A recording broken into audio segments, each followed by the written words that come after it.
What's up, guys? Rock Bramble here from the seat of Seattle Music and Art Paper. Sitting here with a good friend of mine, fellow uprising musician from Seattle, Mr. Rane Stone. So Rane, let's start with this, man.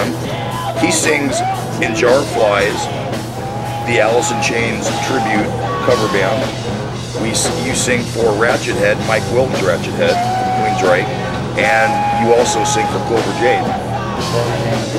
So what's up with all this stuff, man? Tell me about all your projects that you're in right now, what you're doing, and we'll go from there. Well, I also do the solo project. It's more blues. It's more bringing in my 12-string because I'm a big fan of Neil Young, and really they're a little slower and darker. It really allows me to work on my vocal. It allows me to continue working on guitar. I don't have to call a band up to see whether or not we can do the show or not. Sure, sure. And it's kind of hard to break up with me. So. Are you a trained guitarist, or did you just pick it up being a vocalist in bands and start playing guitar because the guitarist wasn't doing what you envisioned? Well, I knew I had to learn how to play some guitar in order to write songs. I never wanted to be a singer who just sang and wrote lyrics and then said he wrote songs. No.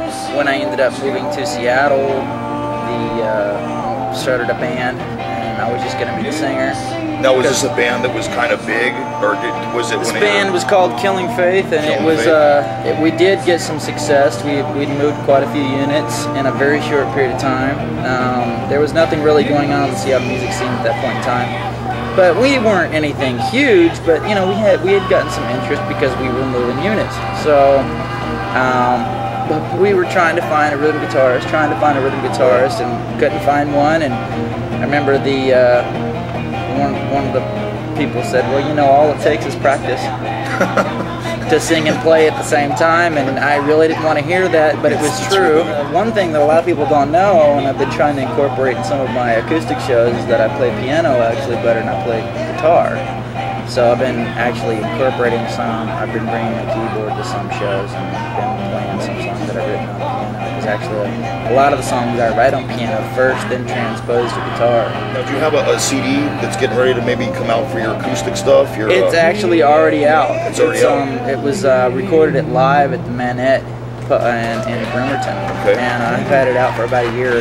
Tell me a little bit about Clover Jane and what's going on with those boys. Well, they had a few lead singers that just wanted to move on to other ventures, and we wished them well and everything else. And when their former lead singer left, I was like, what a great opportunity to be in a local band. Absolutely. Because a lot of people just really didn't get the acoustic stuff. I had been in metal and hard rock bands for years, and then all of a sudden they show up to a show and it's acoustic.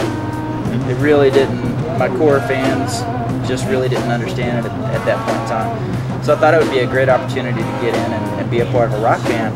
And so we went in there, and I started, of course, out of courtesy to the former frontman, you don't sing his lyrics or his vocals or anything like that. That's right. He hadn't had a CD out yet, so it wasn't going to ruffle too many feathers. Right. So we went through and just revamped the songs and changed you added them your a own little bit. soul into them, And it all started clicking. And then good old Dudley Taft of Sweetwater, or formerly of Sweetwater and Second Coming, and of course he's a monster blues player. He came out to a show and he wanted to produce us, but he wanted to like really produce us, not just record us. He wanted to produce us. So we really got a great opportunity to work with a guy who had written some songs that had some success, and we were really able to evolve and grow from that. And I believe that was probably like the turning point with Clover Jane, because then all of a sudden our shows, people weren't coming out because they were our friends and family. They were coming out because they really were digging the tunes. We'll see what happens with it. I know the EP Rock and Roll Up is going to be coming out. And this is the first CD that they've put out, right? Okay. It's going to be just a 5-song EP, and then hopefully we'll get back in the studio and come up with another 5-song EP in spring. So we'll just back it right back up with another one. And it's just been really, really exciting. The opportunities, the attention that we've been getting, the distribution companies that are calling, the labels and everything else. It's going really cool. Of course, we're taking one thing at a time, one step at a time. Let's get everything in place first. Let's not try to, you know, go out and say that we're something. If you got something to talk about, you don't talk about it. So. Is that pretty much your busiest project you're in right now? Are you doing more shows with them than the other projects? My solo stuff in Clover Jane are the most active. Keeping you busy? They're the most active. Jar of Flies, the Alice in Chains tribute, we don't play out very often because we don't want to be a cheap date. Right. And when we do that, it's usually more like an event. And we usually, you know, we try to get as many people out as we can. Something that's interesting to me that being a vocalist as well, you have your original stuff, you've got your original band Clover Jane you're in. Why Alice in Chains? Are you a huge Staley fan? Is it close to your heart? Is that why you're doing that? I turned them down 4 times. Alice in Chains or Jar of Flies? Jar of Flies. Okay. Oh yeah, I wish. Did not want to be in a tribute band. I figured that if you were in a tribute band, you immediately lost all credibility in the Seattle scene. That was a little bit of a lie that I was telling myself because I thought I was a little bit bigger than I was. No one really cared. But no, I mean, Johnny Smokes, when he approached me, I was like, no way, And he goes, well, think about it. I was like, well, I'm done thinking. I'm not doing it. The unique thing about Jar of Flies is we don't try to look like them or act like them or dress up like them or anything like that. We try to just recreate the albums exactly like they were recorded. Which I'm sure most of the Alice in Chains fans, you know, appreciate. They absolutely love it. Absolutely love it because we're not going to do our own arrangements. We're going to do it exactly like the band did it. And in fact, we do songs that the band doesn't even do, that Alice doesn't even do. We do songs that they don't even do. So they get to hear that in a live setting. And you really have to take yourself out of it and realize that it's about Alice's fans. It's not about your fans because they're not there for you. Right. They're there for the music. Right. And that's where I really, you know, started understanding, you know, don't worship the musician, worship the music.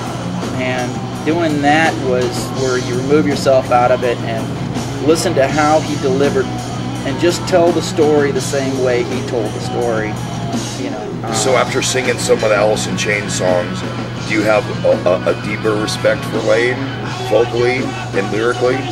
I think there was always respect because I think he sold a few more records than I did. You know, I think what was awesome was that I've never had voice lessons, and those were the best voice lessons I ever got. Was learning how to sing his stuff. When do you think you found your voice? You know, this is crazy. It probably was not even like 8 months ago. It was like right before I joined Clover Jane, probably like January or February of this year was when everything finally clicked. And we've been doing Jar of Flies for about 3 years now, and that was when it finally clicked. And even my close friends, they're saying, you're singing like you did when you used to live in Atlanta. You from Atlanta? I was born in Kingsport, Tennessee, grew up in Atlanta, Georgia. Okay. Yeah, my dad was a Baptist preacher for 35 years. Amen. And old Jerry Falwell was my godfather. So. What brought you up here? I chased a woman. Chased a woman. It didn't work out, but I got a beautiful son out of it. Her and I have a great relationship. We're really good friends, and so I'm blessed in that aspect. A lot of times when you go separate ways, they can get really nasty, and that's not the way that we chose to do it. We chose to be very mature about it. Your son lives up here? Yeah, he lives in Mill Creek. Okay, good. Mill Creek. Is there And, close to him? oh yeah, sometimes I get to get him to the all ages shows and have him come up on stage. How old is he? He's 9. Okay. He's a purple belt in Taekwondo.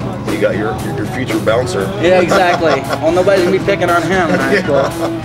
So, and he's a really brilliant, bright, cute kid. So I think I've been just very blessed in multiple ways to be able to work with some of the best musicians in town, to be a part of some very successful bands locally. I've yet to break out of the local thing.